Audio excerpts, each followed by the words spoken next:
Hello? Oh, Tom? Jack? Jack, what is there, a red alert on or something? Am I calling too late? No. It says that the hours are later here. Are you okay? Is everything all right? Not really. Hey, Tom, I need some help. Why, do you think a speechwriter's gonna fix it? Do you think that's the only problem? If I did, would I be calling you? Look, I'm sorry I missed your presidential campaign. I just thought it was nuts. It looks like the voters agreed with you. Maybe it was crazy. Anyway, now I'm supposed to be running again for re-election to the Senate, you know, and people aren't giving anymore. No, they are giving, but maybe I just don't want the money. I don't have anything to say. I feel tapped out. Well, get away from there. It's a snake pit.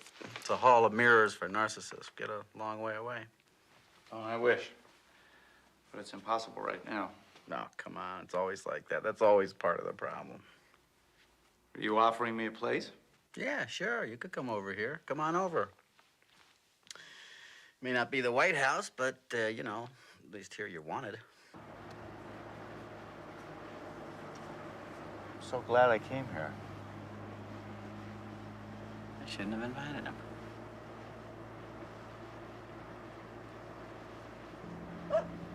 Incredible. Look, there it is again.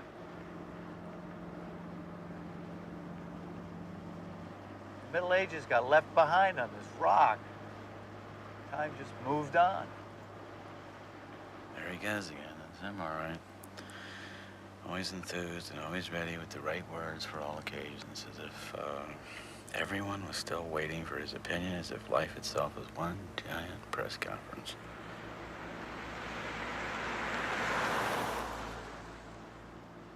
Maybe that's all there is to his public persona.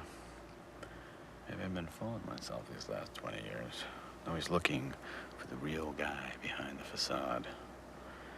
Maybe the facade is the real guy. This is amazing. Sure it is. Everything's always amazing to this guy. God, why am I bitching all the time? Maybe it's just a premonition that this trip's gonna be a disaster. I can't say that I need Jack's company at this time in my life. I'm residing quite contentedly in my own midlife crises. Thank you very much. This is about as far away from Washington as I could possibly get. Thank you. There he goes. That's why he irritates me, and that's why I love him too. The states, the whole shebang. Behind the innocence, there may be a calculating politician, but behind the politician, there's an innocent. He's still American enough. He doesn't lie well at all. He means it. You want to stop the car and get out and take a look around?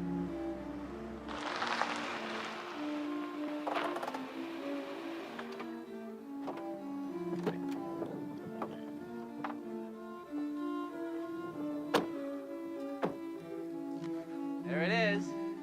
Mont Saint-Michel. What do you think? Beautiful. Yeah, you want to do something different? You want to walk over there? Walk across that swamp? Yeah, just like our ancestors did, centuries and centuries and centuries and centuries ago. You're the one that wanted to do all the walking. Come on, let's go. Maybe your ancestors used to do this. But unless my mother likes me, I don't have a problem.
Yeah?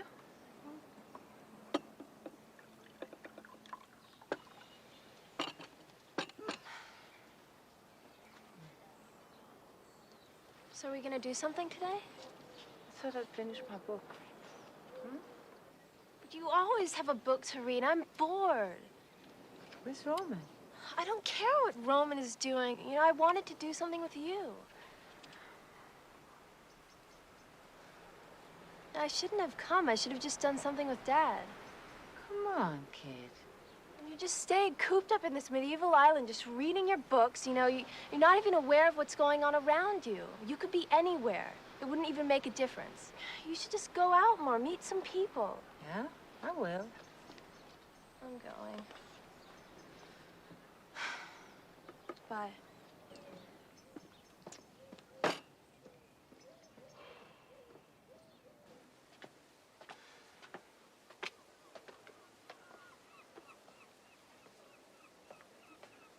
Are you moving to France permanently? What? I thought you couldn't live anywhere but in New York. What about the theater? Did you give that up for good? Well, it may have given me up for good. I don't think I'm enough involved in real estate to live in Manhattan. Or any other business, some other hustle, you know? I lived in New York when I was young inside of it. My friends and I were more interested in our work than in our investments. We weren't invidious, we were nurturing. And then, you know, alimony, the IRS, being denied the right to parent my own child, custody. They brought reality in, and hey, who needs it? You know, when Richard Nixon got on that chopper in 1972, I think the fight went out of all of us, didn't it? The big business took over and set the agenda, and boy, when you buy into big business, when you buy into that, man, you got to emancipate yourself from your morals, or you live a life of squeamishness. Is this our same old argument? I lost my morals, did I? Just automatically by going to work on things and staying inside the system? Well, Jack, you're taking me a little personally. I was talking about myself. I was saying that I got a little squeamish, you know? You know, I know a lot of people that work at a lot crasser jobs than you do, and they're happy, you know? They're happy, they're healthy, they're not depressed, they enjoy the material blessings. Me, I couldn't handle it. I couldn't stand it. I just couldn't. You know, Confucius say of the 39 steps of escape, the best one's flight, so I fled. And here I am in France, where I can pull down my pants. I'm enough of a retarded romantic, I guess, to believe that France is still a place where you can get away and think. So I'll stay, I guess. Or I won't, we'll see. This place is like a fairy tale. How did we wind up here? I bet there's some secret plan of yours behind all this. You know, I bet I could say the same thing about you. No, I just thought you might like to come here to discover that precious quality that the world so desperately lacks. Yeah. Vision. Perspective. Perspective, Jack. This is why the dead are placed in the middle of the town among the houses. Death is a part of life, not separate from it. But you will see there aren't enough graves for all the generations of Mont Saint-Michelien, so every decade or so the bones are dug up so new bodies can be buried here. And since they believed you will need your bones again on Judgment Day, they placed them nearby in the charnel house. Ugh, that's disgusting. I like cemeteries. And in the back there, in the church, there is a relic of a saint. What's a relic? Oh, maybe a shaving of the saint's fingernail or a scrap of the saint's skin. Tell me, Jack, how do you expect to govern these people, That's a good question. You know, there was an Italian premier once, this was just before Mussolini. Somebody asked him if it was difficult to govern Italians. He said, difficult to govern Italians? No, not difficult. Only useless. You didn't say that on the 6 o'clock news. No, but I thought it night and day. Maybe that's why I lost. Anyway, did they really think that their bones would keep until Judgment Day? Well, you got to remember that for them, Judgment Day was right around the corner. They expected it almost hourly. Just like us. I wouldn't say so. Judgment Day for us is different. Not exactly. I think Judgment Day for us is an interruption, a violation, a break in our concept of time. The bomb, the big one, you know? Judgment Day for them was kind of the ultimate day off, not the ultimate off day. They didn't have clocks. There wasn't any mechanical time. Time was season to season, dawn to dusk, Sabbath to Saint Day, and everything led towards Judgment Day. Judgment Day was the reason that everybody was alive in the first place. Judgment Day was a day of deliverance. It's kind of like, you know, Sunday when you get the times delivered. Time was sacred. They'd ring a bell in the morning, they'd ring a bell in the evening, and those moments would change a little, but basically, the rhythm of their era was so different from ours that I don't think that we could even imagine it.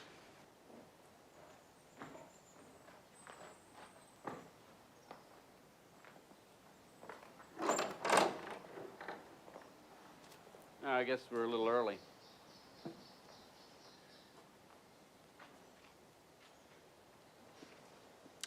No saint stands alone.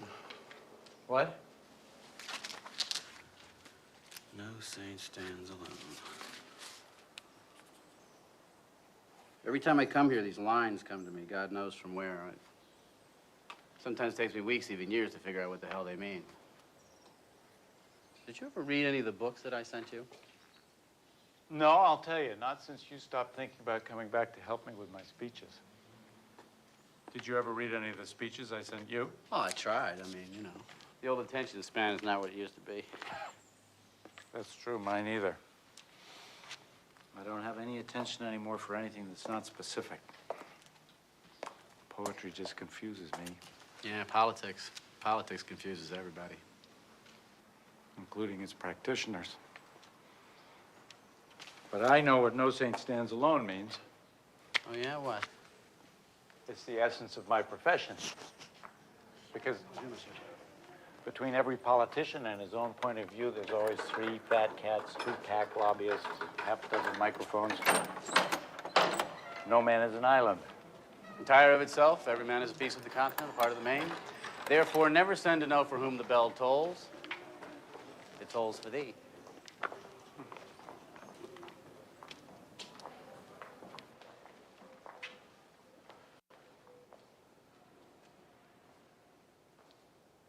Can't you just feel the place watching you? Yeah, it makes you feel pretty small. Yeah, it was supposed to. The individual in the human body was supposed to feel small, dwarfed, denied all independent existence. We lost some of the sense of being all one. But we got our freedom. That's not a bad trade-off, really. I don't know. Still don't know if it's worth it. If we haven't lost more than we've gained, all I ever hear anybody talk about today is themselves. I wrote a poem once. It's titled, "The Stones Speak, I Am Silent." Well, at least you're free to think what you want and do what you can about it. Think of the poor guy who had to carry the stones up the hill to build this place. He didn't have any say in his life at all. Or try running for office someday. You won't feel so bad. Someone else sets the agenda. Someone else sets the schedule. Somebody else decides what you can say and what you better not say. Talk about losing yourself. People have been known to forget their own names. Maybe you're too smart to be president. Yeah, a television correspondent told me that once. What'd you say? I got a little steamed. I said American voters want their leaders to be dumber than they are. They figure they'll do less harm that way, and that it's an expensive form of cynicism. You said that on TV? Yep. You're not so smart after all.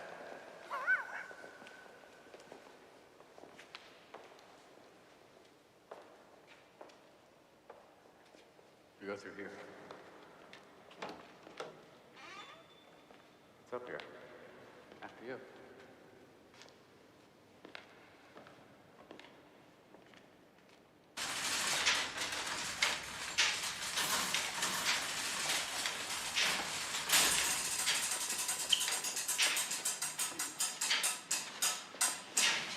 Look at this, look at this, look at this. This thing has been functioning for hundreds of years.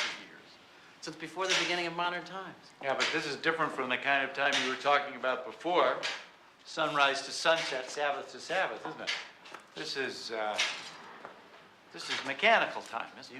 You bet it is, you bet. I sometimes think that this clock, this machine, is what constitutes humanity's first real break from the world of nature. Wouldn't you say so? Hello? The clock did much more than that. It became the model of the cosmos. And then they mistook the model for the real thing. People got the idea that nature was just a giant clock, not a living organism, but a machine. That's exactly what I've been trying to tell this lunkhead. Exactly, word for word. Maybe you recognize him. Jack Edwards? And you're? Sonia Hoffman. I think I've heard your name somewhere. Yeah, maybe in a couple of hundred news broadcasts. He was a candidate for the U.S. presidency in the primaries. Oh, I vaguely remember. See, I'm not a voter. Most Americans don't vote either. I do know who you are. Me? You know who I am? I doubt it. You're Thomas Harriman, the poet. Well, yes, I am, but wait a minute. Let me get this straight. You recognize me, a poet whose latest work sold all of 12,000 copies, but you do not recognize this gentleman who was a presidential candidate in America? My God, woman, what's happened to your values? What do? I'm a scientist, and we do occasionally read poetry. As a matter of fact, I'm doing a lot of it these days. I'm on a sort of sabbatical. I'm an ex-physicist, an ex-American resident, an ex-voter. Ex-wife? This is very upsetting. Why don't intelligent people like yourself bother to vote? Well, forgive me, you politicians make it so hard. The ideas expressed by most of you, right and left, seem to me as antique and mechanical as that old clock. What's that supposed to mean? Well, if I was to explain that, I'd have to go all the way back to Descartes, if you remember him. Yeah? To be or not to be? I think, therefore I am. Yeah, well, we both went to college, yeah. Well, Descartes was the primary architect of the view that sees the world as a clock. A mechanistic view that still dominates most of the world today, and it seems to me, especially you politicians. Mechanistic. Is that a real word?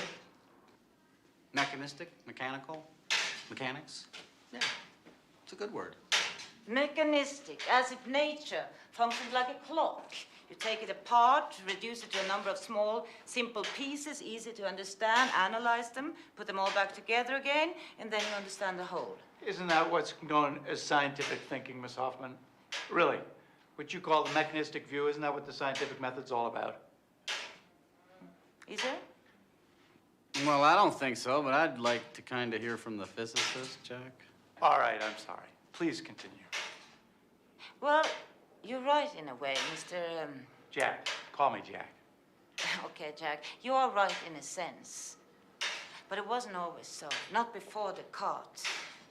When he introduced such thinking, it amounted to a revolutionary break with the church. He said, I don't need the Pope to tell me how the world functions. I can find that out for myself. Because to me, the world is just a machine. And then he became fascinated with clockworks and made the clock into a central metaphor. He said, I consider the human body as nothing but a machine. A healthy man is like a well-made clock. A sick man is like an ill-made clock. Well, the metaphor seems a little clumsy now, but it worked, didn't it? Yes, so successfully that scientists came to believe that all living things, plants, animals, us, are nothing but machines. And that's the fallacy. It carried over into everything, arts, politics. I don't know, it seems to me that most people don't even remember who Descartes was. I'm sorry, I guess I just don't follow you. But he'd like to. If you could just break it down into 30-second media bites, that's more what he's used to. Very funny. All right, what is it that I don't recognize? What's so bad about Descartes? But there's nothing bad about Descartes. In fact, I think Descartes is wonderful. He was a godsend to the 17th century. But times have changed since then. We need a new way of understanding life. That pendulum, for example, has long since been replaced by a tiny quartz crystal. And these magnificent hand-forged wheels turned into a microchip the size of my thumbnail. That's how far modern science has left mechanistic thinking behind. But you politicians, you seem to have that clockwork still ticking in your head.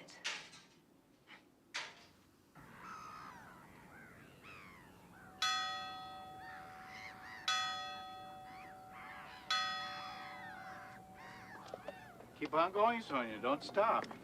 Who knows? You may just have that vital piece of information that we Pauls, venal and stupid as we are, have been missing out on all along. Well, there you go, thinking in terms of pieces. Pieces are all we get of the picture, only fragments. Come on, give me some examples. Well, let's take the population problem, for example. You can't solve it by looking at different forms of birth control in isolation. Research has proven again and again that the most effective form of birth control is not a pill. It's economic and social gains, which will reduce the desire for large families. That's true. Do you know that in our world, every day 40,000 children die from malnutrition and preventable diseases? That's every other second. It's now, now, and now. But the short lives of these children cannot be seen in isolation. They're part of a whole system involving the economics, involving the environment, and more specifically, involving high levels of third world debt. How's that? The burden of frenzied borrowing is not falling on those with foreign bank accounts, nor on those who created the imbalance. The burden is falling on the already deprived. 3 years ago, President Nyerere asked the question, must we starve our children to pay our debts? That question has been answered in practice. And the answer has been yes, because since he asked, hundreds and thousands of little children in the third world have given their lives to pay their country's debts. And millions more are still paying interest with their malnourished minds and bodies.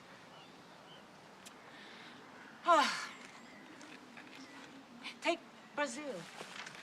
Do you know that they are destroying the Amazon rainforest at the rate of 1 football field a second? Now. Why? They're trying to pay their national debts with cattle and land speculation. They don't even have time to sell the timber, so they're setting fire to the woods. And our barren forests are one of the main causes of the global warming, the greenhouse effect. And in the meantime, we are pouring our money into the arms race. See, you cannot look at one single of our global problems in isolation, trying to understand it and solve it.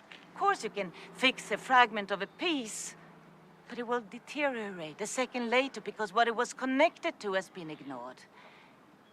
We have to change everything together at the same time. The ideals, the institutions, the values. All of this sounds kind of familiar. Do you two know each other? Is this a setup? Well, all right. What do I think of this? Yes, the problems are complex, but you're just looking at the dark side because so's our capacity to respond, isn't it? Communications, data banks, technology. We already have the tools to deal with a lot of these problems, even if they are more complex. Candide himself, the eternal optimist. But don't you see that all these new technologies, they're causing more problems than they solve? In medicine, for example, there's been an overwhelming increase in technology, but the costs have spiraled concurrently. It's become medicine for the rich. And public health hasn't improved significantly, although public health would improve dramatically if we just changed our eating habits, for example. But instead, the experts are occupied with making artificial hearts. But if our agribusiness had fed us better instead of chopping down the rainforests in order to make cattle ranches, in order to produce more and more red meat, which is one of the direct causes of heart attacks, then maybe we wouldn't have to spend so much of our money on artificial hearts, and so on and so on. Well, this is all examples of interconnectedness. But Sonia... All right, supposing that you're right and everything is connected to everything else, as you say. Still, you've got to start somewhere, don't you? So that's the real political question here. Where do you start? By changing the way we're seeing the world. You see, you're still searching for the right piece to fix first. You don't see that all the problems simply are fragments of one single crisis, a crisis of perception. Oh, good. The world is coming to an end, and you say it's a crisis of perception. I'm sorry, that's a little abstract for me. And all of this stuff about modern medicine, all your criticisms. I mean, I may be a doctor's son, but you have to admit that this mechanistic medicine has been pretty successful. Well, up to a point. But simply by blocking the mechanisms of a disease doesn't mean healing it. I mean, it's like in politics. It's just shifting the problem to another sphere. Are you going to help me in this, or are you going to leave me stranded out here in this argument by myself? I'm gonna leave you stranded. I'm gonna leave you stranded. Okay. A person goes to a doctor today with recurring attacks of gallstones, and the doctor takes the gallbladder out, and lo and behold, the pain goes away. Now, you could say that the doctor is working from a poor perceptual model, that he just concentrated on a part of the clock that wasn't working and removed it. But the fact is, the patient is out of his pain, he's feeling better, and the clock is ticking again. His perceptual model worked. But is everything that works good for the system? Oh, come on, Sonia, that's disingenuous and not at all useful when applied to politics, which is, after all, a system that is based on people. It's the art of bringing people to agree on a certain course of action. If that course of action succeeds, the people are satisfied. If not, they're not. It's as simple as that. If it works, it's good, period. But isn't that exactly what you said, why politics doesn't work anymore? That politics, you said, needed to become the art of the impossible? Whose side are you on? Hers, obviously. She's intelligent, gracious, and she's more attractive. Listen, Jack, I'd like to get back to the systems. You know, you called me dishonest. No. Yeah? Let's talk about the gallbladder again. Let's say the gallbladder is out and the pain is gone. But what about the stress that might have brought the illness on? If that stress persists, he's probably gonna get sick again. Or let's say he had changed his nutrition much earlier and done some exercise. He may never have developed the gallstones in the first place. See, a little health education might have been much cheaper than the operation. A lot less painful, too. But our system doesn't encourage prevention, it encourages intervention. Okay, you're not disingenuous, but to blame all this on a French philosopher who's been dead for 300 years, isn't that a little out of proportion? Maybe even a little eccentric? No, not if I'm right. See, my point isn't to condemn Descartes' thinking. It's simply to recognize its limitations. Might have been extremely useful to perceive the world as a machine for 300 years, but that perception today is not only inaccurate, it's actually harmful. We need a new vision of the world. What's that quotation? It's foolish for a society to try to cling to its old ideas in new times, just as it's foolish for a grown man to try to squeeze into the coat that fit him in his youth. It's Something like that. Thomas Jefferson. Maybe you're not crazy.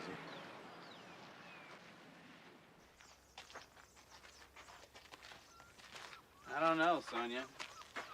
This new vision of the world might just be some sort of millennium madness, some kind of St. Vitus's dance of the mind as we approach the year 2000. No, everybody's aware now. We can make ourselves extinct at the press of a button. And we're soiling every square foot of land, sea, and air. That water looks clean, but it's not, is it? Not really. Nothing is.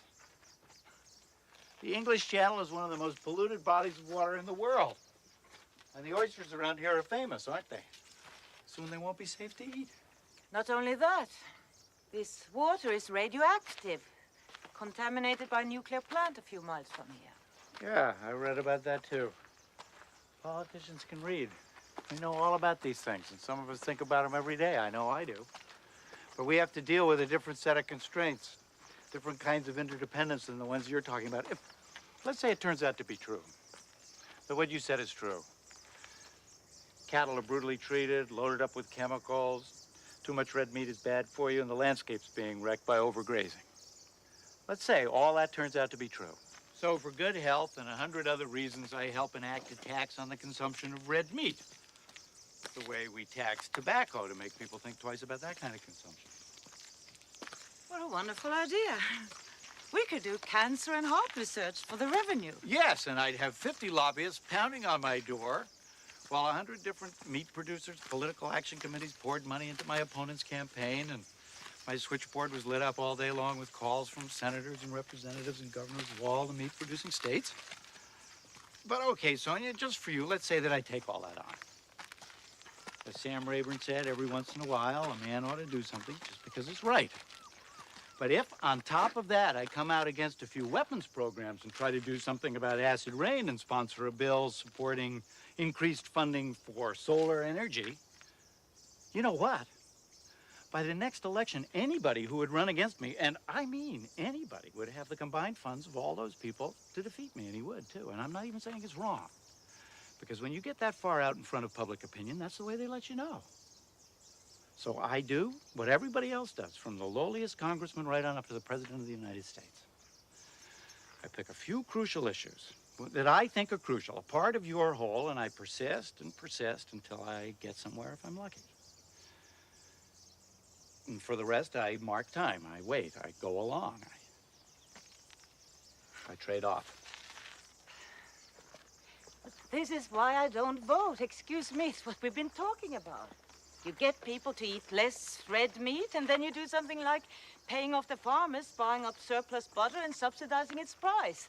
So if we don't get a heart attack one way, you'll just find another way to give it to us. Well, I agree with you. We wouldn't contradict each other, or we wouldn't contradict ourselves so much if we didn't do things piecemeal. But, you know, there's something a little scary, maybe something even a little cruel about your theoretical exigency here. I mean, are you going to be the one who tells everyone what's good for them? Are you going to tell a farmer that there's something wrong with the goals that he and his family have pursued for generations and then, what, just shut them down? You know, maybe we are beaten up all day long by private interests, but at least our government is now stays close to what people perceive to be their needs. Look, the world changes faster than people's perception of it. Wouldn't it be a challenge for a great political leader to bridge the gap, to inform, to allow us to feel responsibility? Anyway, the people don't trust you politicians anymore. At your last election, only 50% of them even bothered to vote. Yeah, getting them back would really require a politics of the impossible. What a great campaign slogan. Where were you when I needed you? I'd vote for it. Oh, good. I get the poet vote. Ah, politics of the impossible. Yeah, you might get my vote, too. Great. Add to that the support of all well-informed but non-participating women living on medieval islands, as Mel Victor is.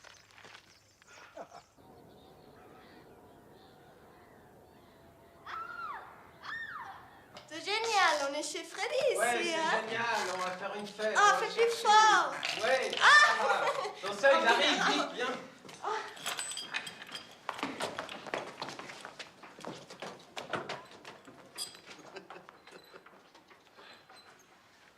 Why does that make me angry? Oh, Probably because they don't want to have anything to do with us. They don't believe in us. There isn't really any reason why they should, Jack, except their own eventual aging. Nah, I don't even notice where they are. They think this is the movies, but this room is absolutely contemporary. Everybody's got a torture chamber now. They don't even notice. Are you going to say this is part of your crisis of perception, too?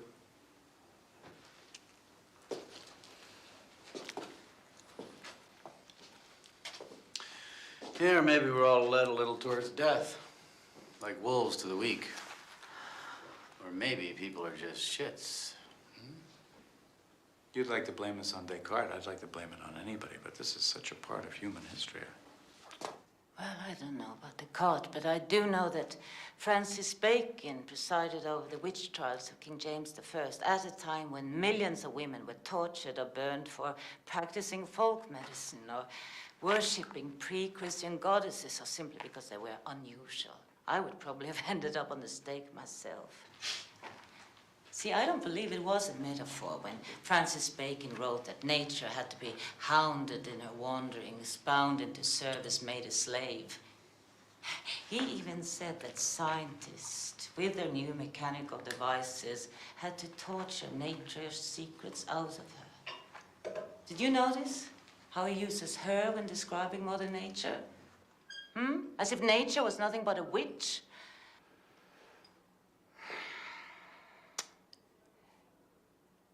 Yes. It's actually fair to say that this room represents a crisis of perception. But this room was here for a long time before Descartes and Bacon.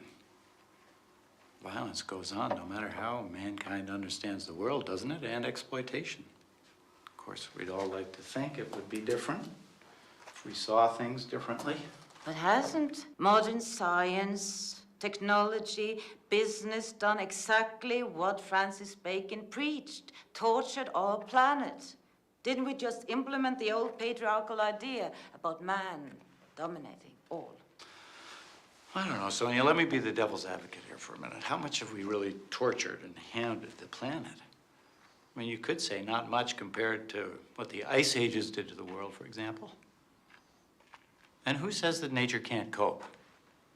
We're all scared to death about the disappearing ozone layer, but we only started studying ozone levels about 10 years ago. It could be that these so-called holes in the atmosphere have been appearing and then disappearing again since the beginning of time. Couldn't it? Could be that nature has a healing mechanism that we don't even know about. It could be that this hysteria about ultraviolet rays is nothing more than that, just hysteria. That's exactly what they said about the German forests only a few years ago. And look at them now. More than half of the trees in the Black Forest are dying. We can't explain it away any longer. We simply cannot take the risk. And right here around this island, the tides are slowing down. Maybe because of silt building up from garbage being dumped in the bay or from the overuse of fertilizers. Lakes can die. Entire oceans become polluted. Topsoil, forests, water, poisoned, dead. Things can change so fast. In the hands of man, nature becomes fragile. Rain becomes acid. I agree with everything you said, but why this patriarchal fixation, I mean, in Salem, those women witches were betrayed by other women. Phyllis Schlafly, a woman, has written that God's greatest gift to mankind is the atom bomb. I mean, these are women. Why can't you just say what's patriarchal is what's evil in both men and women and let it go at that? There's plenty of that to go around. Unless, of course, you happen to believe that these women were brainwashed by men like Patty Hearst. Why are you so scornful? Look, there are two great principles functioning in this entire living world. The male principle, pick the adjective, the aggressive, dominating, whatever, and the female principle, nurturing, caretaking, gentle, whatever. What I am saying is that these two principles may have been in a rough balance, but now the men, and yes, I do think it is the men, have created the tools, the weapons, both intellectually and physically, to bring these two principles way out of balance. We have been placing mechanistic tools in the hands of power-oriented patriarchal people. I'm saying you men are out of control now. And I, you, we all, we are the victims. So what's the risk? What's wrong with giving the female principal an opportunity? And I say, let's get out of this room. It's having a torturous effect on our relationship.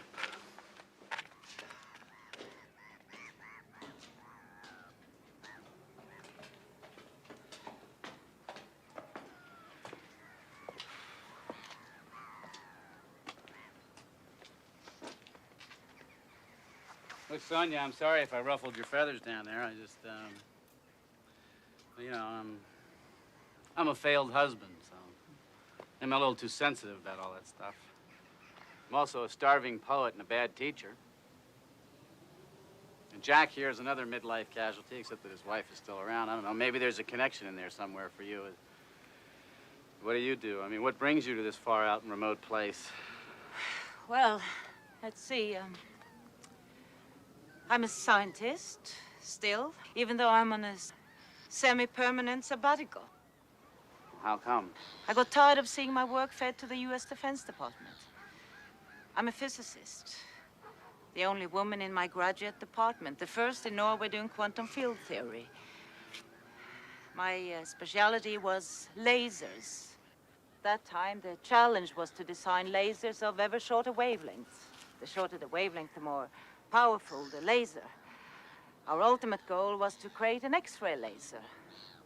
And one day, I hit upon an unusual idea, which, as it turned out, led to a major advance in that X-ray laser. Well, when you do something like that, science treats you very well. I got many attractive offers, first from Paris and then from the States, and I took them, finally working quite happily in Boston. Until one day, I discovered totally unexpectedly that my work was being perverted. See, I had always looked at the medical applications of my work, of using this laser to provide holographic images of cells or even molecules. It could have helped us solve so many puzzles, even the formation of cancer cells. But what really happened was that a more sophisticated version of my idea was being used in the Star Wars program. And it blew my mind. It made me reevaluate my whole profession. Anyway, to cut it short, in the midst of other events, I just got up and left. What were the other events, if I may ask? Experiences not all that different from yours, I suppose. I left Boston, and eventually I came here. I just came one day from Paris, and the place took hold of me. I kept coming back. Well, there were weeks here when the storms chased the tourists away, and I had this place all to myself. I started to look at how my special knowledge of subatomic physics relates to the way I perceive the world at large. And I don't know, but I think that I have something to say after my time here. I don't know yet if it will fit into a coherent whole, but this is what I think about when I take my morning walks, which today, for some reason, brought me to you two. See, every morning I walk across the island, regardless of the weather, trying to understand its other language. The stones speak, and I am silent. Something like that, yes. That's from a poem, isn't it? Well, maybe, I don't know, you know. Do you ever write down any of your thoughts? Oh, yes, all the time. I'd like to combine my notes into a book and call it ecological thinking, as opposed to Cartesian thinking. Cartesian? Yeah, Descartes wrote in Latin. His Latin name was Cartesius, hence Cartesian. Really? I thought it meant map-like, like a map. No, you didn't. You thought it meant like a la carte. Yes, like a menu. Then his name would have been Menusian. I'd like to offer this ecological way of thinking as a new way of looking at things. Help us overcome this crisis of perception. See, what I found here is that to think in an ecological way simply makes more sense of everything. It gives me a much firmer grasp of reality. It gives me strength. Knowledge is power? Yes, but in the sense of personal empowerment, not that old male urge for power over others. Descartes' evil empire again? Descartes had a dream. It was really Isaac Newton who made that dream come true, who transformed it into scientific theory, into power. They got us keep from single vision and Newton's sleep. William Blake. I'm very impressed. No, you two would have a lot in common. You'd have a lot to talk about. He was writing in poetry 200 years ago what you're saying today in prose. He hated Newton. He hated the concept of single vision. He dedicated his entire life to making art that denied single vision. Of course, the people of his time thought he was a crank.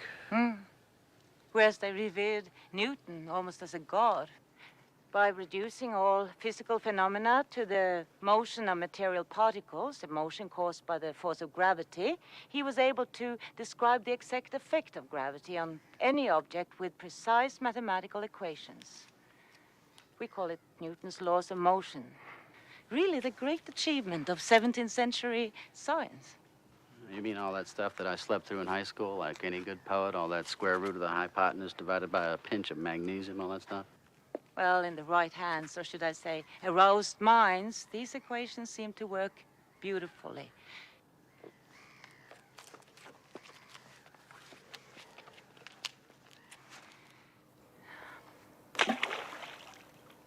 I could use Newton's equations to calculate and explain every motion of that throw, from the ballistic curve to the ripples in the water.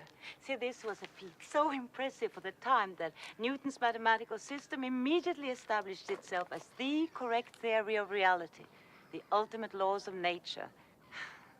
Descartes' dream of the world as a perfect machine was now an established fact. It brought with it such wealth of benefits for people. People could do things they'd never been able to do before. It was irresistible. And of course, the old notions of the world as a living organism was swept away. So what's wrong with Newton? Kit. Well, this is my daughter Kit and her friend Romain. Kit, this is Thomas Harriman. How you doing? And this is Jack. Jack Edwards. Yeah, Jack Edwards. Nice to Hi. meet you. Hi. What do you think of this new ecological view of your mother's? That's okay. Kit is utterly bored hearing me talk about it. Yeah. Well, we're gonna go. Nice meeting you. Nice meeting Yes, you. nice meeting you. See you later. Have fun. See you later.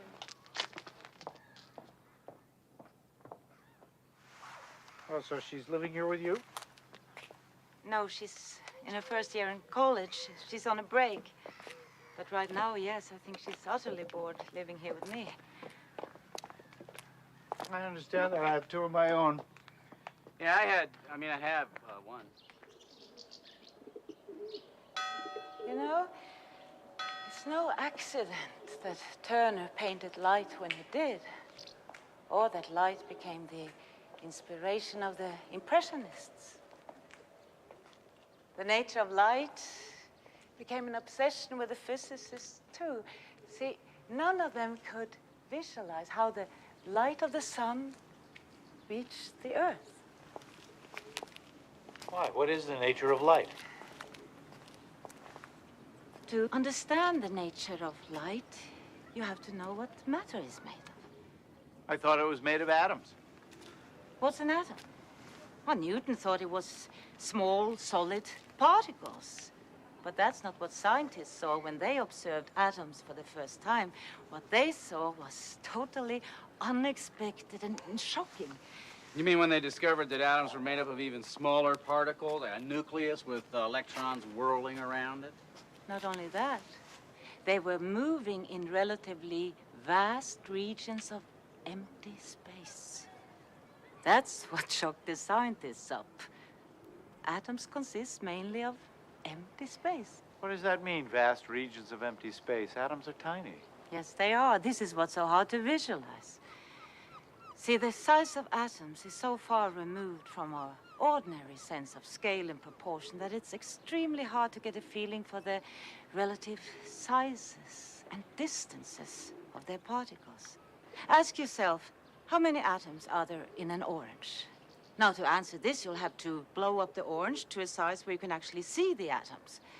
You'll have to blow up the orange until it's reached the size of the Earth.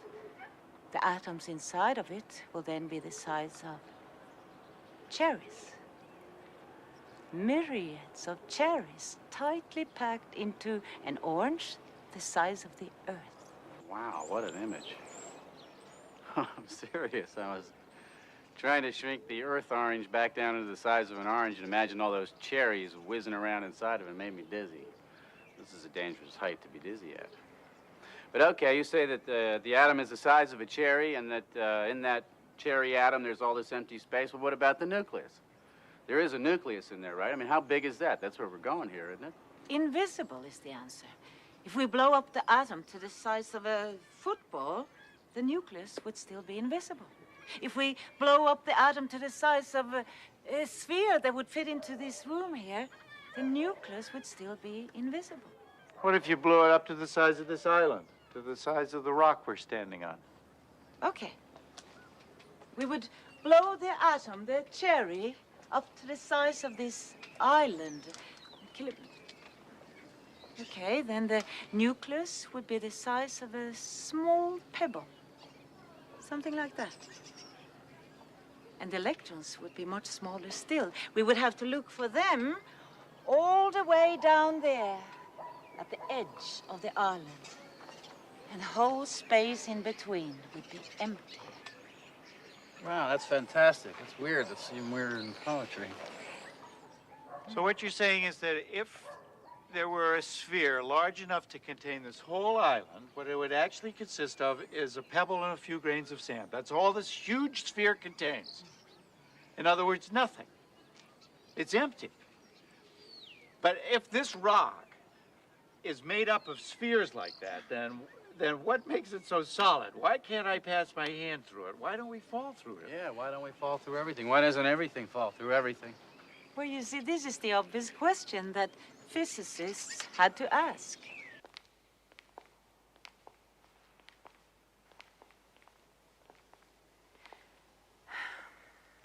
Now remember that all the Newtonian concepts were based on things that could actually be seen, or at least visualized. But what they were now finding in this strange and unexpected world were concepts that could no longer be visualized. And when they went on battling with this absurd phenomena of atomic physics, they were forced to admit to themselves that they didn't have a language, not even an adequate way of thinking to describe their new discoveries. They were forced to think in entirely new ways in terms of radically new concepts. To understand why matter is so solid, they had to question the conventional ideas about the very existence of matter. And after many frustrating years, they were forced to admit that matter does not exist with certainty in definite places, but rather shows tendencies to exist. Tendency? What the hell does that mean? Now, let's say we want to observe an electron out there. Now, we cannot say that it is in a definite place. We can rather say it has a tendency to be out there in the front rather than in the back. Or here to the left rather than over there to the right. In scientific language, we actually don't speak about tendencies. We speak about probabilities. I seem to remember voting for a bill in the Senate that gave some physicists a lot of money for a detector that they said would tell them exactly where an electron is. Were we being gypped? Not at all. The strange thing is that when you actually make a measurement of the electron, it is in a definite place. But between measurements, you cannot say that it is in a definite place, or that it has traveled a definite path from one place to another. You mean when you want to measure it, it just sort of shows up? Yeah. Oh, kind of like out-of-work actors or presidential candidates like Jack Edwards. What do you think? What do you think? Hey, tough guy. Yeah. My knees hurt. Okay, let me get this straight. You measure it and the electron is there. It shows up. A Thomas said. But in between measurements, you can't say for sure that it's in a definite place, or even that it went on a definite path from one place to another. So how does it go from here to there? It moves, doesn't it? No. You mean it stays in the same place? No. Well, wait a minute. Either the electron moves or it doesn't move. Well, you can't say that. Well, are you getting a feeling now of what these physicists felt? You see, an electron doesn't move from place to place, and it doesn't stay in one place either. It manifests itself as probability patterns spread out in space. And the shape of these probability patterns changes with time, something which might seem like movement to human perception. Are you saying that the electron sort of gets smeared out over a large region, and then when you measure it with the measuring gun, it collapses into a small point? You got it. You see, all subatomic particles, electrons, protons, neutrons, manifest this strange existence between potentiality and reality. So at the subatomic level, there are no solid objects. No, they are not. Well, if there are no solid objects at the subatomic level, how are there solid objects at any level? That's the amazing thing. This simple question, what makes this rock so solid, goes way beyond our power of imagination. I mean, I cannot explain this to you in visual terms. Of course, I can do it in mathematical equations, but there's no metaphor for it. How can you live in a world that's unmetaphorical? I mean, you have to perceive reality in some way. I mean, this is solid. Okay. Let's take an atom from within this granite, a silicon atom with its 14 electrons. Now, the probability patterns of these electrons arrange themselves like shells around the nucleus, each shell containing several electrons. Now, within the shells, the electrons are everywhere at the same time, so to speak. But the probability patterns that resemble shells are extremely stable and very hard to compress. Matter is solid because probability patterns are difficult to compress. That's as good as it gets. So I was right to sleep through Mr. Giddis's physics class. That little model he made out of Tinker Toys with sticks and balls, that was wrong, right? Right, wrong.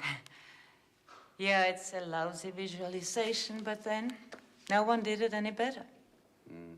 If the doors of perception were cleansed, everything would appear as it is, infinite. William Blake.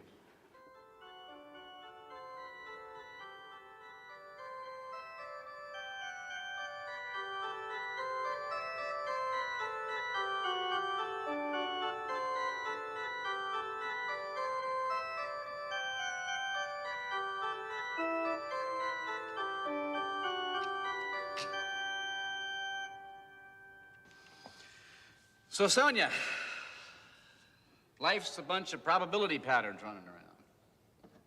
Probability patterns of what? Of interconnections. What? Well, what I'm trying to say is that these probabilities are not probabilities of things, but probabilities of interconnections. See, Jack, that's what she was trying to tell you. See, we tend to think of subatomic particles as some kind of small billiard balls or small grains of sand. But for physicists, a particle has no independent existence. A particle is essentially a set of relations that reach outward to connect with other things. What are those other things, please? They are interconnections of yet other things, which also turn out to be interconnections, and so on and so on. You see, in atomic physics, we never end up with any things at all. The essential nature of matter lies not in objects, but in interconnections. Ah! Everybody knows the chord. It's a third, the most basic of harmonies. Carries with it a very distinctive feeling, no? And yet, its individual notes carry none of that feeling. Therefore, the essence of the chord lies in relationships. And the relationship between time and pitch Makes melody. makes melody. Relationships make music. Relationships make matter, Music of the spheres. as Kepler said. And Shakespeare before him. And Pythagoras before him. Now, this vision of a universe arranged in harmonies of sounds and relations is no new discovery. Today, physicists are simply proving that what we call an object, an atom, a molecule, a particle, is only an approximation, a metaphor. At the subatomic level, it dissolves into a series of interconnections, like chords of music. It's beautiful. Yeah, but there are boundaries, aren't there? I mean, between you and me, for instance. We are two separate bodies, aren't we? That's not an illusion. Is it? Are you saying that there is actually a physical connection between you and me and between you and the wall behind you and the air and this bench? Yes. At the subatomic level, there is a continual exchange of matter and energy between my hand and this wood, between the wood and the air, and even between you and me. I mean, a real exchange of photons and electrons. Ultimately, whether we like it or not, we're all part of one inseparable web of relationships.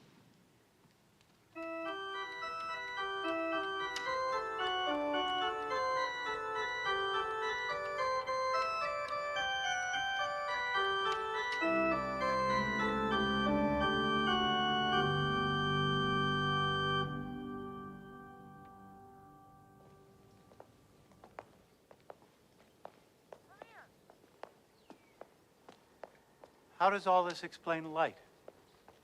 Yes, finally. Light. Now, light doesn't need a medium, because although it travels in waves, it also travels as particles. Light is both particles and waves? Yes, but the particles of light, which we call photons, are of a very special kind. Unlike other particles, they never stand still. They never speed up, they never slow down. They always travel at the same speed, the speed of light. And the waves are not ordinary waves, like water waves. They are abstract patterns of probabilities, traveling in the form of waves. Patterns of relationships like everything else. Exactly. I get it. Well, I don't get it, but I get it. Let there be light. And like light, a great variety of other high-energy particles, cosmic rays, bombard the Earth. All these particles colliding with the air, creating more particles, interacting further, creating and destroying more particles. And we are in the middle of this cosmic dance of creation and destruction, all of us, all the time. Shiva Nataraj. I beg your pardon? Shiva Nataraj, the Hindu god of dance. The Hindus believe that Shiva's dance sustains the universe, that Shiva's dance is the universe. The ceaseless flow of energy going through a multiplicity of patterns, dissolving into one another. That's physics. No, that's poetry. That's wonderful. No, really, that's great. But I hope this doesn't bother anybody. What do you do with it? What's it for? Well, you don't do anything with it, I don't think. You just think about it, contemplate it. Are you guys hungry? I'm hungry. Let's go get something to eat.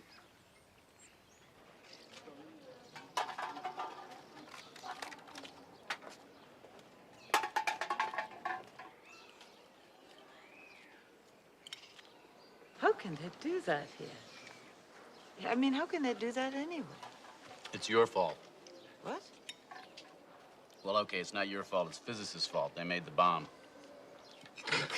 You can't blame littering on the bomb. Why not? The bomb made the whole planet disposable. Littering is an expression of powerlessness. Like, hey, what difference does a little more crap make? It's all going anyway, completely, you know? Maybe you're right.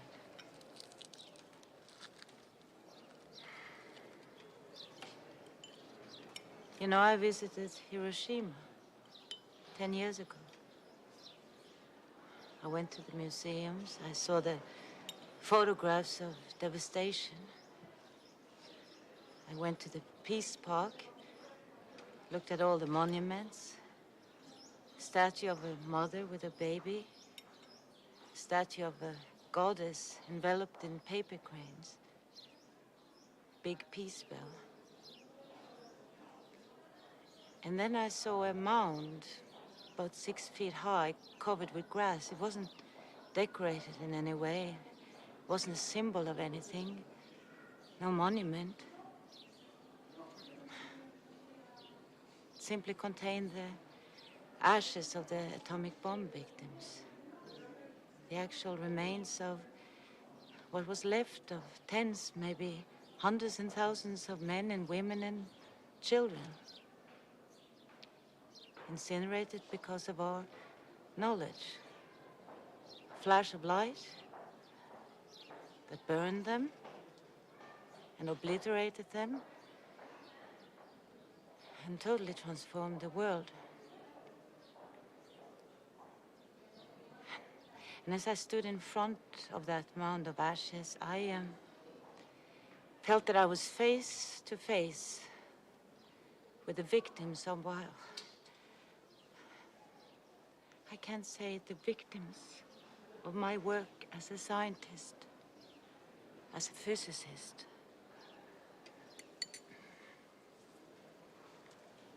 I cried.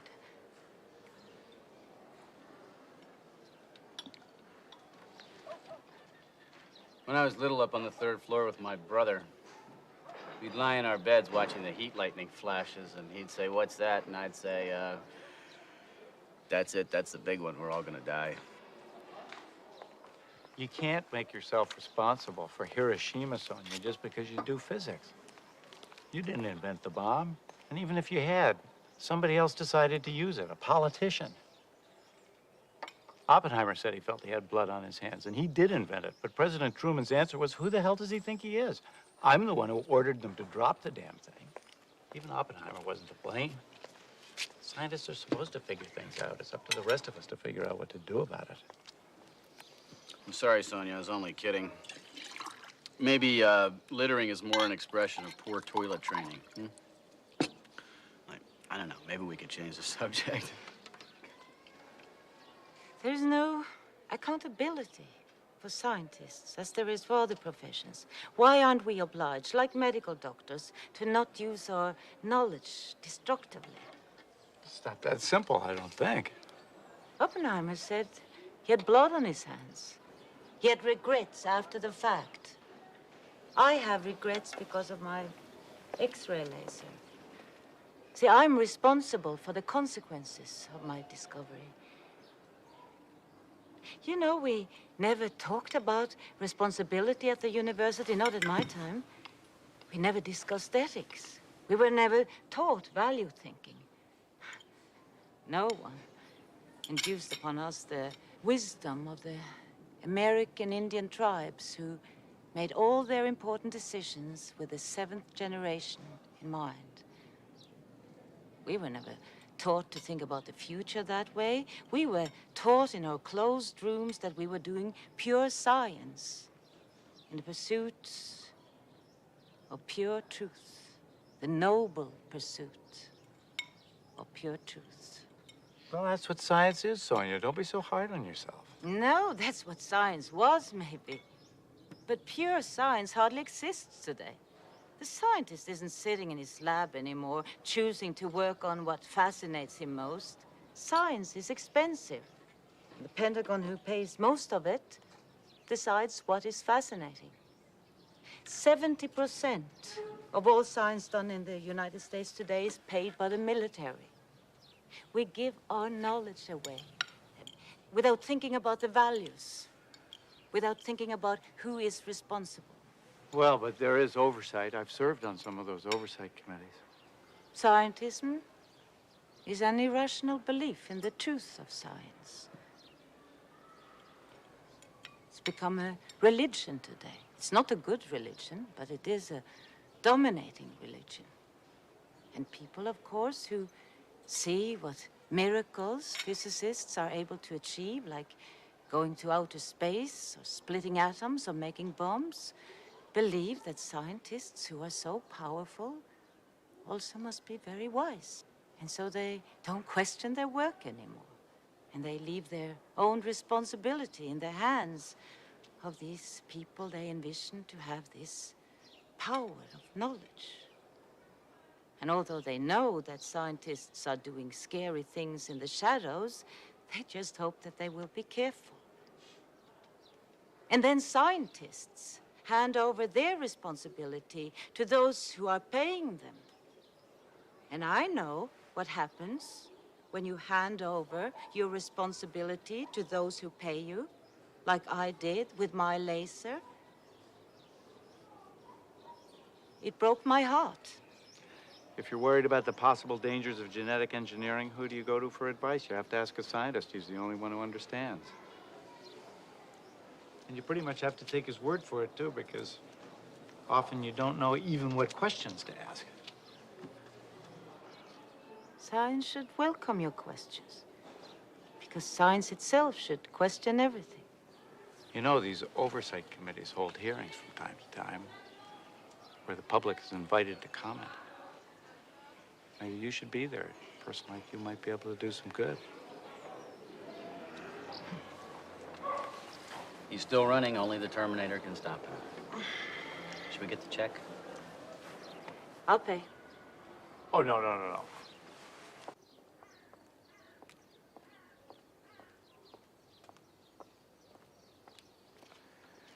1968, Chicago, Democratic Convention.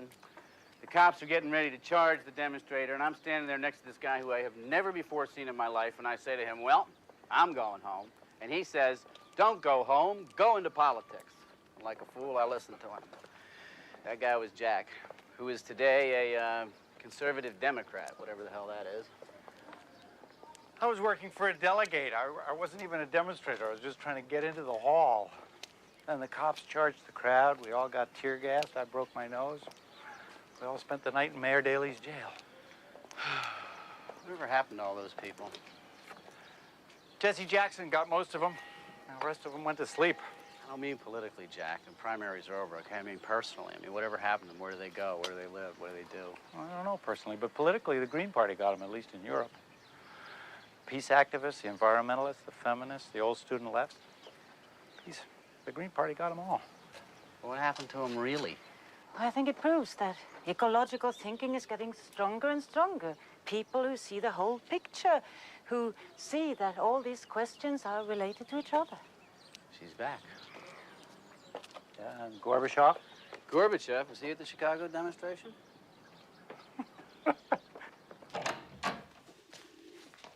Mom, I thought you were with those men. Yeah, they're out there. Hello, man.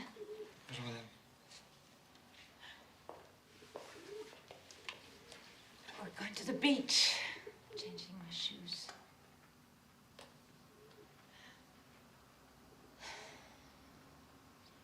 What's the trouble? Nothing. Did I do something wrong? No, it's just, I can't stand you talking about what's wrong with the world and your new vision of reality when what I hear and what I think is that you're talking about your own problems, or how you yourself feel disconnected. I mean, you can't even relate to me. Are you coming with us this time, kid? Yeah. Come, kid, please.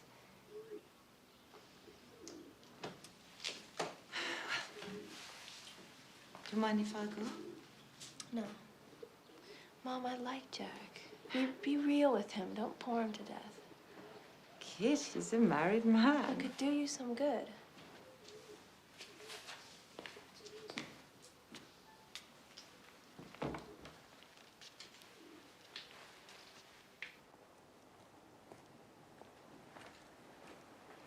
And in 1968, Richard Nixon won the youth vote. 1980 and 1984, Ronald Reagan did the same thing.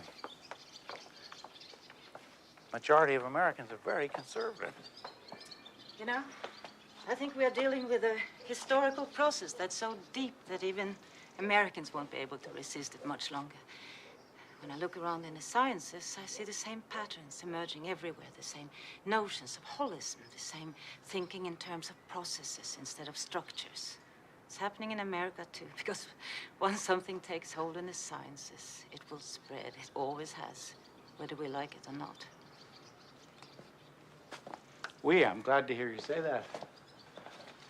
I thought you'd given up on America.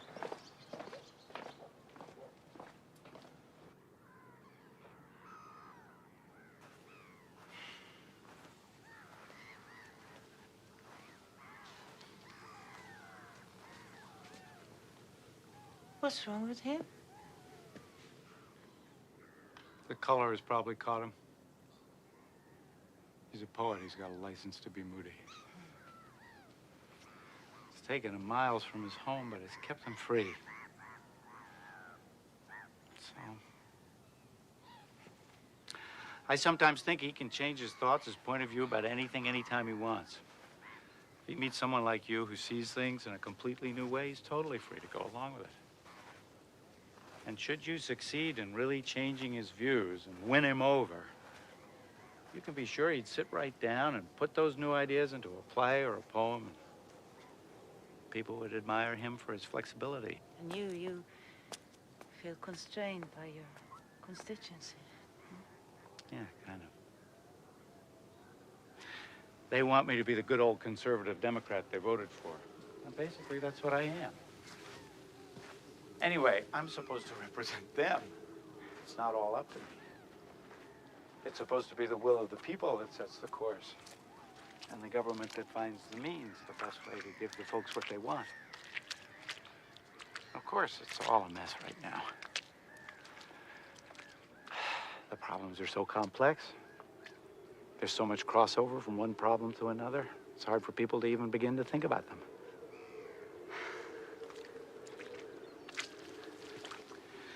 But still, I think Thomas Jefferson was every bit as great a mind as Isaac Newton was. I doubt if there's been a better form of government anywhere in history ever. And of course, getting into politics is nothing to be ashamed of. To me, it's still the biggest challenge there is.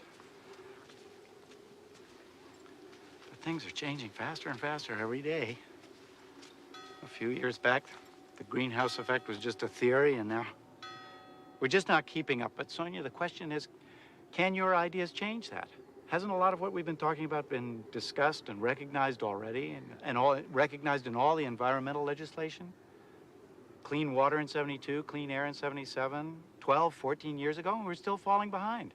So can your ideas make these things move faster? I mean, if you're going to wait for most of the people to be ready to go along with you before you move, which is what you have to do.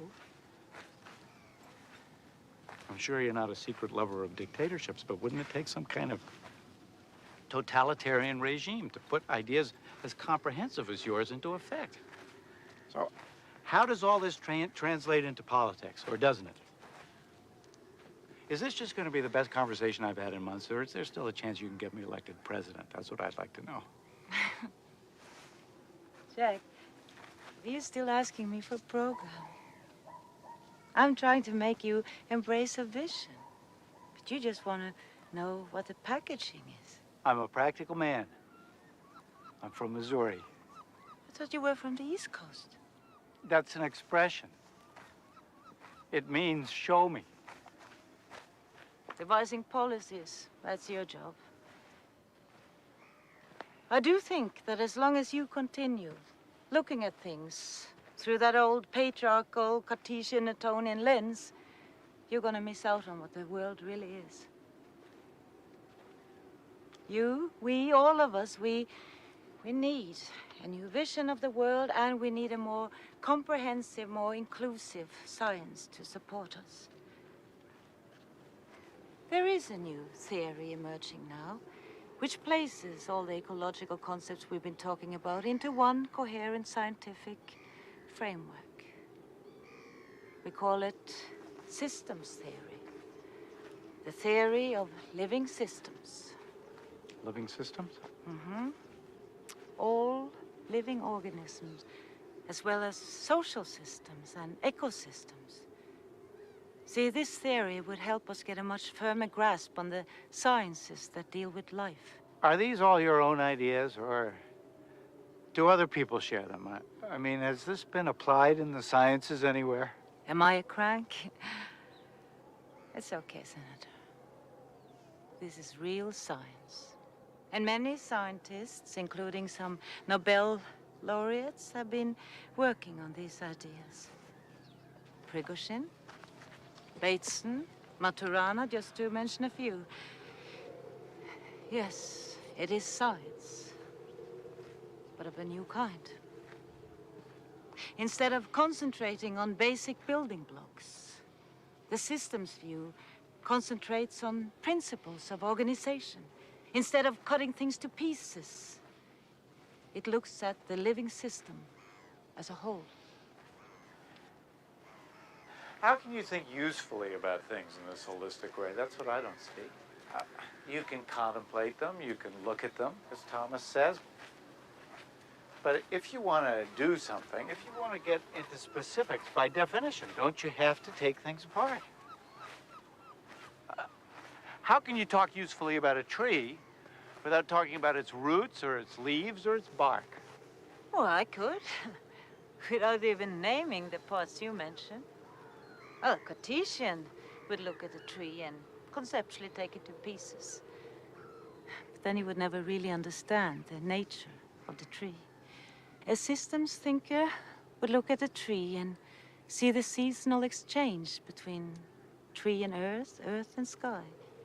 Would see the annual cycle, which really is one big breath the earth takes through its forests, providing us with oxygen, a breath of life, linking the earth with the sky and us with the universe. A systems thinker would look at the tree and see the life of the tree only in relation to the life of the whole forest. Would see the tree as a habitat for birds, a home for insects. But if you look at a tree and try to understand it as something separate, you will be bewildered by the millions of fruits it's producing in its lifetime, because only 1 or 2 trees will grow from those fruits. Though if you look at the tree and see it as a member of a larger living system, that abundance of fruits will make sense, because hundreds upon hundreds of forest animals and birds will survive because of them. Interdependence. And the tree cannot survive on its own either. To draw water from the ground, it needs the fungus that grows at the tip of each root. And the fungus needs the root to survive, and the root needs the fungus. If one dies, the other dies. And there are millions of relationships like this in our world, each depending on each other for life. The systems theory recognizes this web of relationships as the essence of all living things. Only the uninformed would call such a notion naive or romantic, because this dependency we all share is a scientific fact. A web of relationships. Yes, but this time it is the web of life itself. The theory of living systems actually provides you with an outline of an answer to that eternal question, what is life? Okay, Sonia, let's hear it. What's life? Well, in system language, the answer would be the essence of life is self-organization. What's so funny? What is life, ma'am? Well, life is self-organizing. I mean, It's very nice. That's very, very, very, very, very, very nice. That's very nice, ma'am. That's very, very nice. That's very nice. But I don't know. It just sounds to me like something out of Alice in Wonderland. Maybe there's somebody down here that speaks your language. Jabberwocky? But you know, as Merlin once said to King Arthur, don't dishonor your feast by rejecting what's come to it. Sit. What is life? Life is self-organized. Well, that's just extraordinary. Yes, it is. And it means something specific, too. It means that a living system is self-maintaining, self-renewing, self-transcending. What does self-maintaining mean? Well, it means that a living system, although depending on its environment, is not determined by it. Take the yellow fields of rye around this island. With all the rain here, those fields should be green all year round, but every summer they turn yellow. Why? Well, to use a metaphor, each plant remembers that it originated in the hot and dry climate of Southern Asia. It remembers, and not even a dramatically different climate can change its inner workings. Self-maintaining, self-organizing. I see. What about self-renewing? What does that mean? Take us. Like all living organisms, we are constantly replacing ourselves in continuous cycles. Much faster than you can imagine.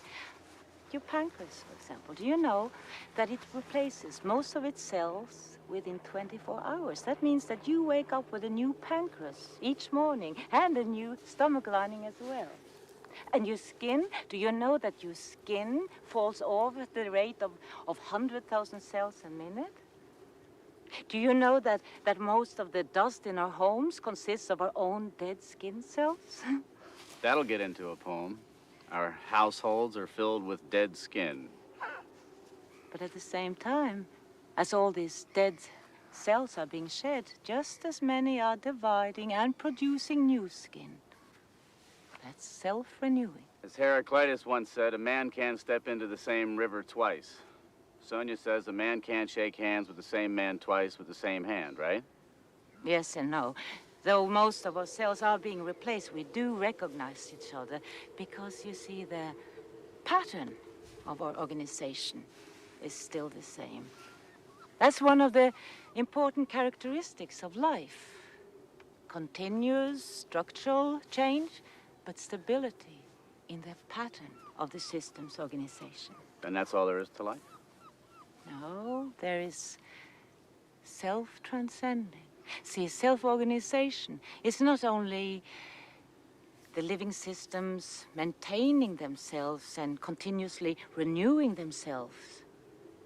It also means that they have an inherent tendency to transcend themselves, to reach out and create new forms.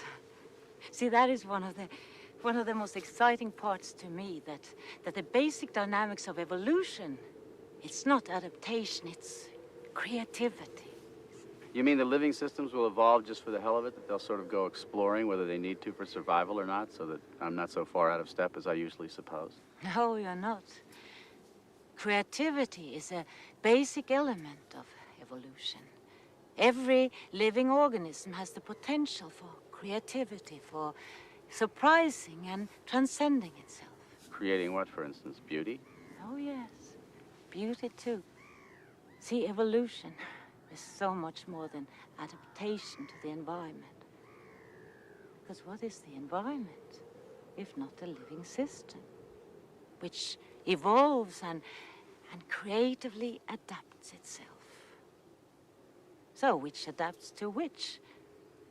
Each to the other. They co-evolve. Evolution is an ongoing dance, an ongoing conversation. We are systems and the planet is a system. We don't evolve on the planet. We evolve with the planet. Wouldn't it be extraordinarily powerful if you could introduce just that one idea into the political dialogue. Yeah, Jack, there might be something in this for you to renew your candidacy. Well, as for Sonia and myself. I bet you're going to say that it was my destiny to come here and meet Sonia and listen to these ideas. What am I going to do about this? I come from a country where they use 40% of the world's resources to support 6% of the world's population, which makes the population so happy and peaceful that we're the world's biggest drug market. Half our teenagers contemplate suicide, and 1 in 5 girls has tried it. Would a systems thinker give nuclear energy a second thought? We're up to our necks in it, and all of its waste. And the most important issue of what you've just been saying is the obsessive pursuit of growth. Now that has to stop. I know. I've been all over this 100 times. Obsessive growth, pathological growth, destructive growth. But how are you going to get anybody to accept it? What am I going to do? Where do you start? We have to give importance to the next generation. And the next.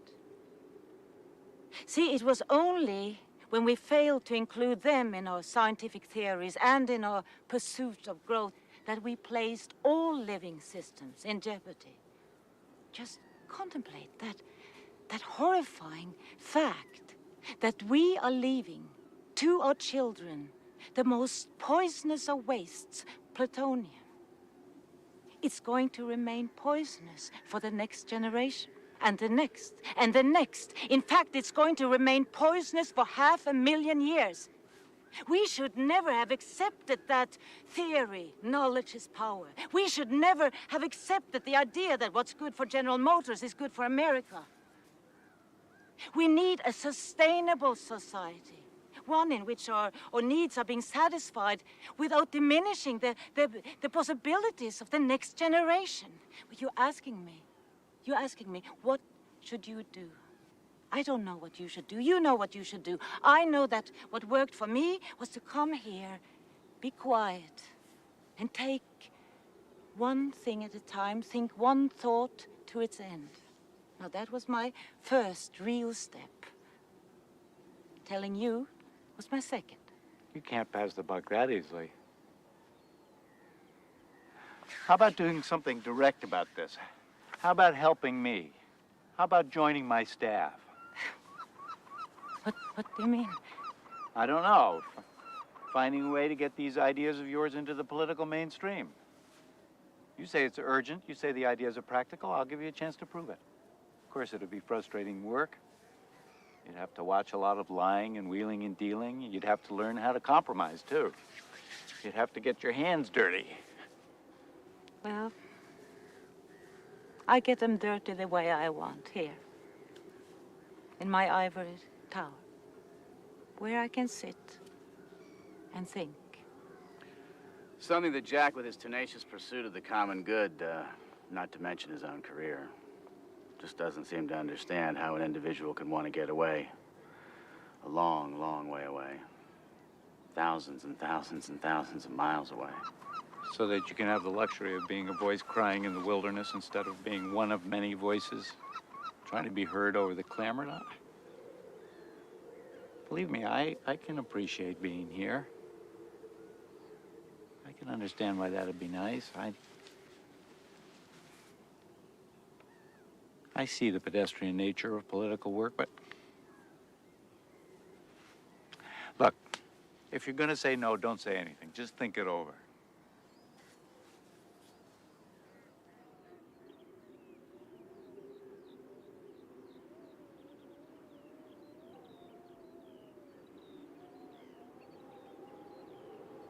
What time does the tide actually come in? It'll be soon now. It's going to reach its all-year high today. You can go closer. Come. Thomas must like you.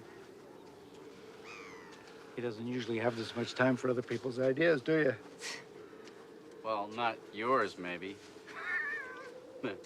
No, that's not nice. Yes, I like her. I like you. Yes. A lot of guts. To come here, isolate, stay put, determined to figure things out until you had something to offer, a couple of Sods like you and I. You know, a lot of people talk about doing things like that, but how many people actually roll the dice and do it? You could have stayed as long, read as much, and decided that you had absolutely nothing to offer. And isolation in and of itself is a very scary thing, Jack. So yeah, I like you. I like you too. It's very brave of you to listen. I'd been disappointed if you hadn't. That would have bothered me, but you know, Jack, I'm not so sure that strong-arming her into a Washingtonian office is exactly where she needs to be right now. In fact, it may be exactly where she doesn't need to be. What's eating you? Yeah, you're right. What is this, group therapy?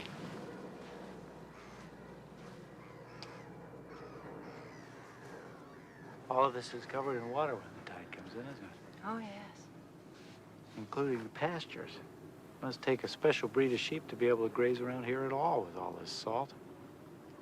And how could the grass grow without the manure and the sheep grazing on it? And I wouldn't be surprised if the people around here have a taste for salty lamb, so the people are in it too.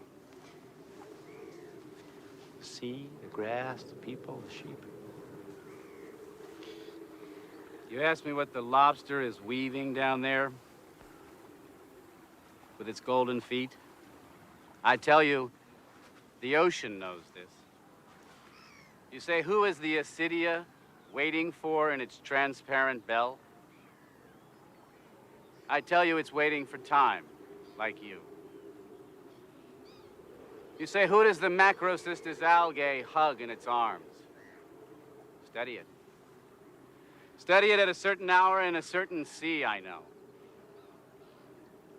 You question me about the wicked tusk of the narwhal, and I respond by describing to you how the sea unicorn, with a harpoon in it, dies. You inquire about the kingfisher's feathers, which tremble in the pure springs of the southern shores. I want to tell you that the ocean knows this, that life in its jewel boxes is endless as the sand, impossible to count, pure, and the time among the blood-colored grapes has made the petal hard and shiny, filled the jellyfish with light, untied its knot, letting its musical threads fall from a horn of plenty made of infinite mother of pearl. I'm nothing but the empty net which has gone on ahead of human eyes, dead in the darknesses, of fingers accustomed to the triangle, longitudes on the timid globe of an orange. I walked around like you, investigating the endless star. And in my net during the night, I woke up naked. The only thing caught? A fish. Trapped inside the wind. Pablo Neruda. Pablo Neruda! Does that remind you of anything? Walked around investigating the endless star? Isn't that what you do, Sonia? And in my net during the night I awoke naked. Isn't that what you do? Don't you take your net and throw it out into these far-out places of quantum physics and systems theory? And don't you find that the only thing you ever catch is your own self back again? Like a fish trapped inside the wind. Where are the other people in your system, Sonia? The ones you love. What about these tourists here that we feel so superior to? Aren't they too like fish trapped inside the wind? And I don't know, maybe even the feeling's more terrible for them because, you know, they don't have words to describe it. So tell me, Sonia, where are all of us in there? The real people with their qualities, their longings, their weaknesses. Where are you inside there, Sonia? Where's Kit? You know, scientists can tell us what life's internal metaphors are, whether they're computer chips or clocks. Politicians can tell us what forms our lives should take. But, I feel just as reduced being called a system as I do being called a clock. Life's just not condensable. You know, one group of people uses one set of words to change the world, then another set of people come along with a different set of words to change it, and I don't mind, you know, it's all the same to me. I don't mind a bit. It's like the seasons changing. And I like you. I like your timorous courage. I like the fact that you want to make the world a better place. God knows it could use it. And I like my silly friend Jack, who's crazy enough to think that he wants to be president of the United States. And as for me, don't mind me, I'm a fool. But remember, life feels itself. Life feels itself. Differently, perhaps, than all your words for how to manage it. And even with the best intentions in the world, you'll go wrong if you forget that life is infinitely more than yours or my obtuse theories about it. Healing the universe is an inside job. And you've helped me. And I love you. And I love you too. I love you both. Water. What a day! What a day!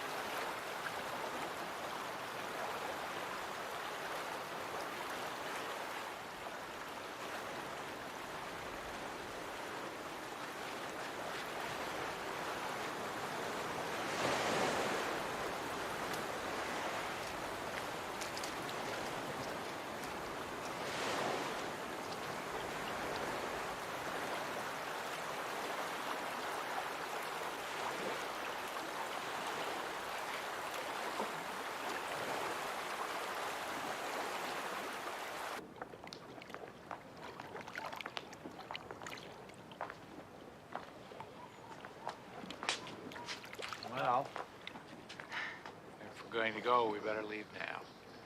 Well, why don't you just stay? I don't know. Why don't you just come? Anyway, thanks. Thank you. Don't thank me. I love the day. I hate goodbyes. Maybe it's not goodbye. Please think about what I said. Let us know how the water rises. Does that matter? Of course it matters. Let it get all the way back to the line. Let it renew itself, right, Sonia? Maybe come to Paris to let me know. Or Washington. Or New York.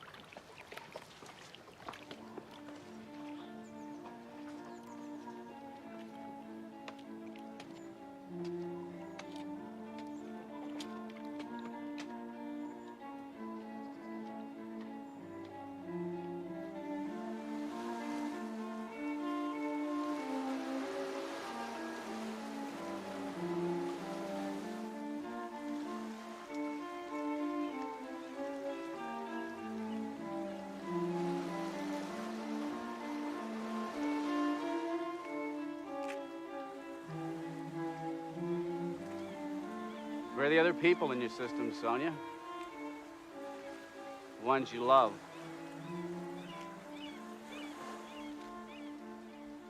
The real people with their qualities, their longings, their weaknesses. Mom, are you okay? Where are you inside there, Sonia? Where's Kit?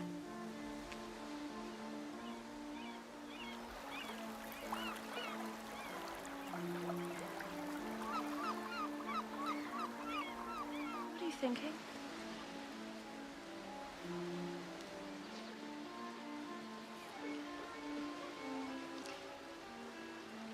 Shall we go home?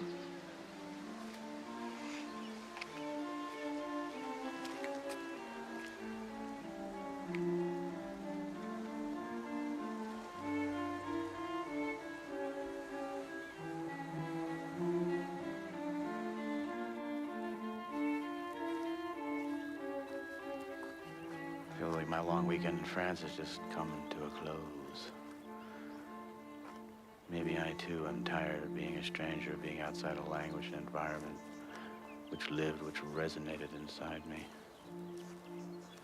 Our emotional system, as she might say, needs a larger system to nurture it.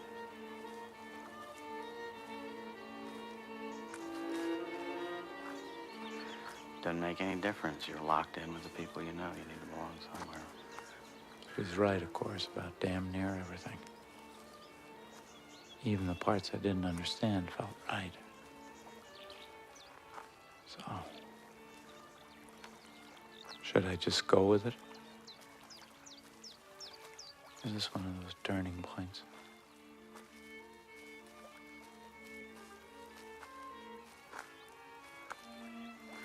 You, the woman, I, the man, this the world. And each is the work of all. There's the muffled step in the sand, the stranger, the crippled wren, the nun, the dancer, the angel's wing over the walkers in the village, and there are many beautiful arms around us and the things we know. I don't know how the rest of the damn poem goes.